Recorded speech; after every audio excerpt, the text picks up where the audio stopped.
Hi friends, this is Raj. Welcome to my channel BB Talks by Raj. So ఈరోజు వచ్చేసి nominations episode కాబట్టి బాగానే జరిగాయి. So అందరూ ఒక పద్ధతి ప్రకారంగా ఒక డిస్కషన్ జరిగింది.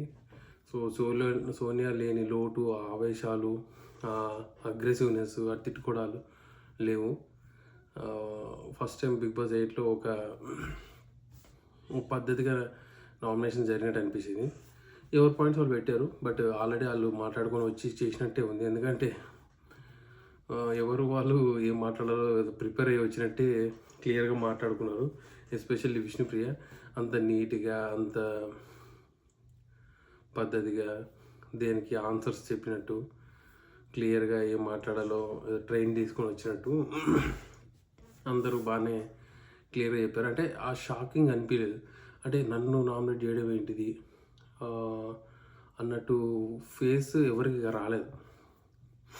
నన్ను ఎట్లా చేస్తారు, అసలు ఎక్కడ ప్రాబ్లం, ఒక ఆదిత్యంలో తప్ప ఇంకెవరిది అంత క్లియర్గా అనిపించలేదు. మణికంఠది కూడా మణికంఠది ఒకటి, ఆదిత్యం ఇద్దరిది కొంచెం ప్రాపర్ వేలో అనిపించింది నామినేషన్. మిగతాదని ఇక వాళ్ళు డిస్కస్ చేసుకొని ఒకళ్ళు చెప్పుకున్నట్టే ఉంది. సో ఈరోజు బెస్ట్ అంటే వాళ్ళిద్దరిదే, మణికంఠది ఆదిత్యం ఉంది. మణికంఠది ఫస్ట్, ఆదిత్యం next. So Manikanta okay, I agree with him whatever him mentioned about that self sacrifice. అక్కడ సాక్రిఫైస్ అనేదానికి 100% స్కోప్ లేదు. బట్ ఒకటేంటంటే ఆయన స్టాండ్ తీసుకోవాల్సింది గట్టిగా, నేను ఎందుకు చేసుకుంటాను అని.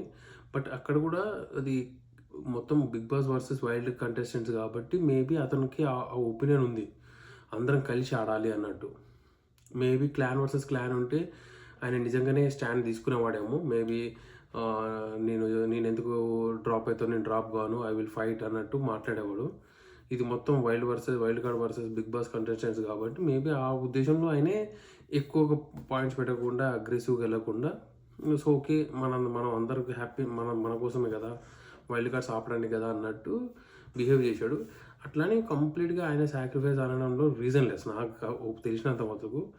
ఎందుకంటే నిఖిల్ నేను సరిగా ఆడలేదు కదా బాల్ టాస్క్లో, నేను డ్రాప్ అవుతామంటే, నువ్వు డ్రాప్ అయ్యేది ఉంటే వద్దు, నువ్వు స్ట్రాంగ్ కంటెస్టెంట్ కాబట్టి నువ్వే ఆడాలి, అలాంటి సిచ్యువేషన్ వస్తే నేనే అవుతానని పేపర్ రాకముందు చెప్పిన మాట అది చెప్తున్నది కరెక్టే మణికంఠ. తర్వాత బిగ్ బాస్ వీళ్ళ డిస్కషన్ చూసి వీళ్ళు ఏదో సాక్రిఫైస్ చేసుకుంటున్నారు, ఇట్లా వర్కౌట్ కాదని లెటర్ పంపిస్తేనే ఆ లెటర్ కాస్త ట్రిగ్గర్ అయ్యారు అందరూ. సో నువ్వు ఆల్రెడీ అక్కడ ఒప్పుకున్నావు కదా, ఇక్కడికి వచ్చిన తర్వాత స్టాండ్ ఏం తీసుకోలేదంటే సాక్రిఫైస్ అన్నట్టే కదా అన్నట్టు సీన్ క్రియేట్ చేశారు అక్కడ. దాంట్లో వీళ్ళని తప్పనలేము, అట్లనే మణికంఠని కూడా తప్పనలేము.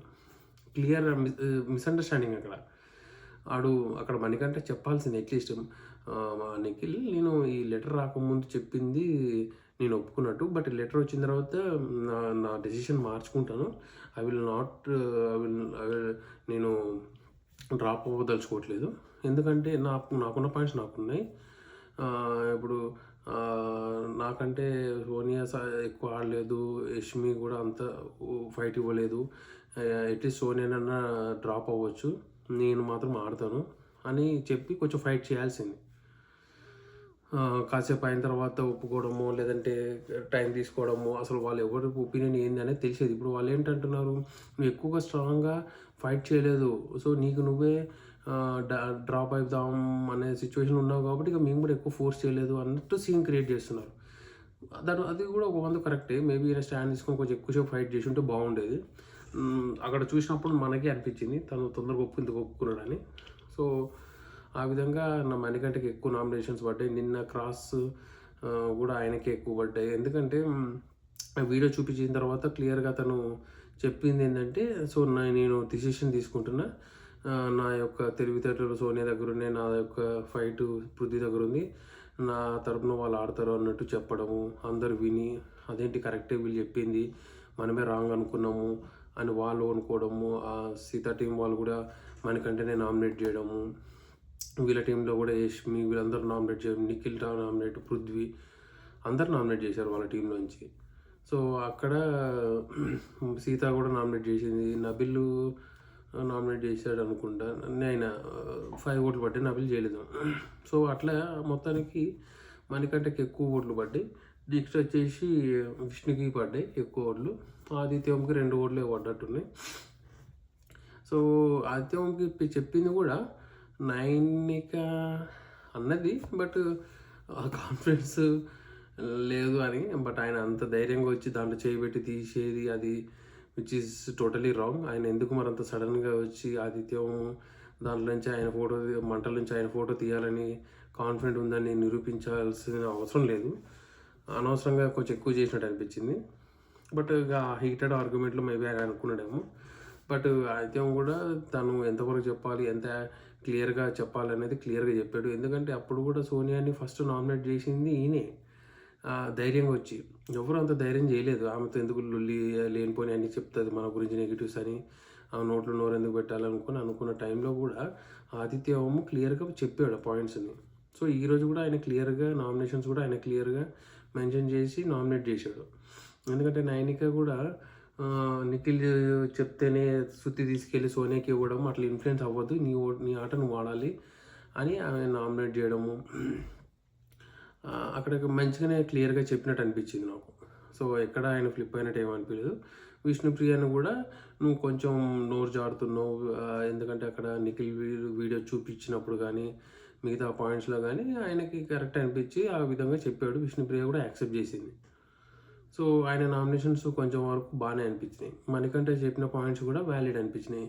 యష్మిని తను నిన్న బిగ్ బాస్లో నాగార్జున గారు చూపించిన వీడియోలో కూడా క్లియర్గా తను అక్కడ ఫ్లిప్ అయింది. ఫ్లిప్ అంటే కంటెంట్ ఆ ఉద్దేశంలో కాకపోయినా కూడా you are a weak like a girl, నీతో స్ట్రెంగ్త్ ఎక్కువ లేదు అనే వేలోనే ఉంది అది క్లియర్గా చెప్పాలంటే. So that is what her intention, clear అని అర్థమవుతుంది. సో అనవసరంగా దాన్ని ప్రొలాంగ్ చేయడం వల్ల యూజ్లెస్. సో మణికంఠ ఆర్గ్యుమెంట్లో కూడా అర్థం ఉంది. తను మళ్ళీ దాన్ని అటు ఇటు తిప్పి అక్కడిక్కడ చేయడం అనేది మీనింగ్లెస్. సో యాక్సెప్ట్ చేసి ఇట్స్ మై రాంగ్. సో ఆ రోజు ఎలా అయితే మణికంఠ కొంచెం క్రాస్ లిమిట్ దాటి మన యష్మితో బిహేవ్ చేసింది కూడా రాంగ్ కాబట్టి తనని పర్సనల్గా పిలిచి వీడియో క్లిప్ వేసి చూపించినందుకు ఆ రోజు నుంచి ఆయన డీసెంట్గానే దూరంగా ఉంటున్నప్పుడు యష్మి కూడా ఇప్పుడు మనకంటే యాక్సెప్ట్ చేసినట్టే ఆ వీడియో చూపించినప్పుడు యష్మితో మిస్బిహేవ్. సో తనకు వచ్చి సారీ చెప్పడం అంతా క్లియర్ అయిపోయింది. సో అలాగే తన వీడియో కూడా తనకు చూపించినప్పుడు she should accept and take it granted, like okay ఆ పాయింట్లో నేను అనడం తప్పని యాక్సెప్ట్ చేసి అక్కడ క్లోజ్ చేస్తే బాగుండేది. వాదించేసరికి అది ఇంకా కొంచెం నెగిటివ్కి వెళ్ళింది. మేబీ మరి యష్మి తను మార్చుకొని తన గేమ్ క్లియర్గా మంచిగా ఆడి ఆ మణికంఠతో అనవసరమైన గొడవలు పెట్టుకోకుండా ఉంటే బాగుండేమో. లేదంటే ఆమె కూడా నెగిటివ్ అయ్యే ఛాన్సెస్ ఎక్కువ ఉన్నాయి. ఎందుకంటే అంతా ఒక కార్నర్ చేసినట్టు అయిపోయింది మణికంఠని. ఇప్పుడు సీత టీంలోనూ కూడా సీత నామినేట్ చేసింది, నాకు తెలిసి విష్ణు కూడా చేసినట్టుంది. మళ్ళీ ఇక్కడ నిఖిల్ చేశాడు, పృథ్వీ చేశాడు, యష్మి చేసింది. సో మొత్తానికి 5 ఓట్లు ఆయనకే పడ్డాయి. సో అది నాకెందుకు సేఫ్ నామినేషన్ లాగానే ఉన్నాయి కొన్ని. అంత క్లియర్గా ఏం చెప్పలేదు. మణికంఠని కార్నర్ చేయడం ఆయనతో. యాక్చువల్లీ అసలు బిగ్ బాస్ కూడా ఆల్రెడీ మీరు ఓట్లు క్రాస్ వేశారు కాబట్టి ఆయనకి ఎక్కువ, ఆయన జైల్లో ఉన్నాడు కాబట్టి స్ట్రైట్ అవే నామినేషన్, ఇక మణికంఠని ఇంకెవరు నామినేట్ చేయడానికి వీల్లేదు అని చెప్పాల్సింది. మేబీ అప్పుడు డిఫరెంట్గా ఉండేది అప్రోచ్. నిన్న పాయింట్స్ ఆల్రెడీ చెప్పిన పాయింట్స్ మళ్ళీ ఈరోజు పెట్టి ఆయనని ఎక్కువ ఓట్లు వేయడం జరిగింది.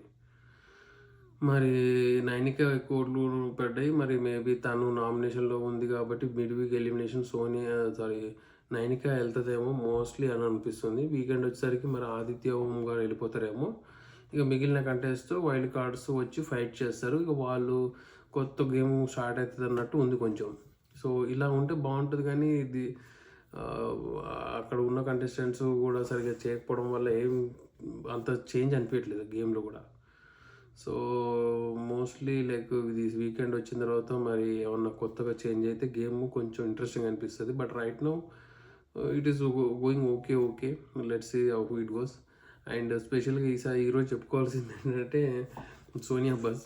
సో అర్జున్ బాగా గట్టిగానే ఇష్టం వచ్చినట్టు వేసుకున్నాడు, బాగానే అడిగాడు క్వశ్చన్స్, అడగాల్సిన క్వశ్చన్స్ అన్నీ గట్టిగానే. సో అక్కడ కూడా తన బిహేవియర్ అలాగే ఉంది. మరి బయటికి వెళ్ళిన తర్వాత వీడియోస్ చూసుకున్న తర్వాత ఏమైనా మారుతుందేమో తెలీదు, but hope for the best. Let's see how it goes, guys. So that's all. Like, share and subscribe my channel.